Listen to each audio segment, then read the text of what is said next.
இன்னைக்கு நம்ம விரால் மீன் வறுவல் தான் பார்க்க போகிறோம். இது வந்து டிஃப்ரெண்ட்டான இன்க்ரீடியன்ட்ஸ், அதாவது என்னோட மாமியார் எனக்கு சொல்லி கொடுத்தது. அண்ட் இன்னைக்கு விரால் மீனை வந்து இந்த மாதிரி ஸ்லைஸ் பண்ணி நான் வச்சுருக்கேன். அப்போ தான் வறுவலுக்கு வந்து அது நல்லா வேகிறதுக்கு ஹெல்ப் பண்ணும். ஃபஸ்ட்டு ஒரு ஜாரில் வந்து 1/4 கப் அளவுக்கு துருவின தேங்காய், அதுக்கப்புறம் சின்ன வெங்காயம் 10லேருந்து ஒரு 15 கிலோ எடுத்துக்கோங்க. அதுக்கப்புறம் ஒரு 1/2 டேபிள் ஸ்பூன் அளவுக்கு சோம்பு. இந்த 3 இன்க்ரீடியண்ட்டும் மெயின் இன்க்ரீடியண்ட் இந்த வறுவலுக்கு. இதுதான் நம்மளுக்கு டேஸ்ட் கொடுக்க போகிறது. இப்போ நம்ம இதை அரைச்சி எடுத்துக்கலாம். இந்த மாதிரி கன்சிஸ்டன்சிலே அரைச்சிக்கோங்க. அதாவது ரொம்ப நைஸாகவும் இருக்கக்கூடாது, ரொம்ப குறைன்னு இருக்கக்கூடாது. இப்போ ஒரு பவுலில் நம்ம வந்து 2 டேபிள் ஸ்பூன் அளவுக்கு ரொம்ப திக்காக அரைச்சி எடுத்த புளியை வந்து எடுத்துக்கலாம். அதுக்கப்புறம் அரைச்ச அந்த தேங்காய், சோம்பு இதெல்லாம் போட்டுட்டு இப்போ சோம்புத்தூள் வந்து ஒரு 1 டீஸ்பூன் போட்டுக்கோங்க. அதுக்கப்புறமா மஞ்சத்தூள்,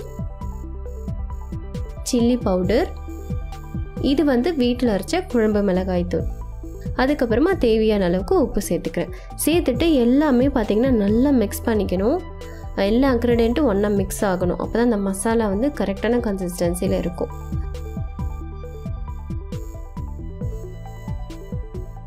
தண்ணி இல்லாமல் சேர்த்துக்கோங்க, அப்போ தான் மிக்ஸ் பண்ணவங்களுக்கு ஈஸியாக இருக்கும். எல்லா மீனையும் சேர்த்துட்டு இந்த மாதிரி நல்லா மிக்ஸ் பண்ணணும். எல்லாத்துலேயும் மசாலா படணும். இந்த மாதிரி கைப்பட எல்லா மீனையும் வந்து நல்லா மிக்ஸ் பண்ணி வச்சுட்டு இதை வந்து உப்பு, புளி, காரம் எல்லாம் இருக்கா அப்படின்னு பார்த்துக்கோங்க. எல்லாமே ஈக்குவலாக இருக்கணும். இது எவ்வளோ ஊறுதோ அவ்வளோ டேஸ்ட்டாக இருக்கும். நீங்கள் ஃப்ரிட்ஜில் நார்மலாக வைக்கிறதா இருந்தால் 2 hours 3 hours கூட வச்சுக்கலாம். 2.5 hours கழித்து நான் இப்போ வெளியே எடுத்துருக்கேன். வறுக்கிறதுக்கு ரெடியாக இருக்குது. இப்போ நம்ம ஃப்ரை பண்ணிடலாம்.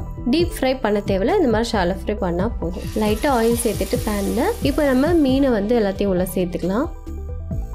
வறுக்கிறப்ப கொஞ்சமாக வந்து கருவேப்பிலை சேர்த்துக்கிட்டீங்க அப்படின்னா உங்களுக்கு அந்த கருவேப்பிலையோட ஃப்ளேவர் வந்து அந்த எண்ணெயில் இறங்கும் போது மீன் கூட சேர்க்கும் ரொம்ப டேஸ்ட்டாக இருக்கும், வாசனையாகவும் இருக்கும்.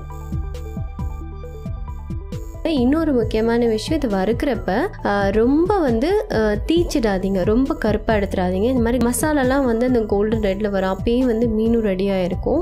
அதுதான் உங்களோட சிக்னல் சொல்லலாம்.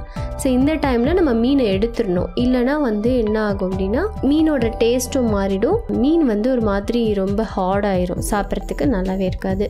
அவ்வளோதான், இந்த கன்சிஸ்டன்சி ஓகே. இப்போ நம்ம மீன் வறுவல் எடுத்துலாம். சர்வ் பண்ண ரெடியாக இருக்குது. கண்டிப்பாக இதை ட்ரை பண்ணுங்கள். இந்த மசாலாவோட விரால் மீனை ட்ரை பண்ணிவிட்டு கமெண்ட்டில் சொல்லுங்கள் எப்படி இருந்துச்சுன்னு சொல்லிவிட்டு, இது மாதிரி சூப்பரான ரெசிபியோட நெக்ஸ்ட் டைம் மீட் பண்ணுறேன். டில் தென் பாய்.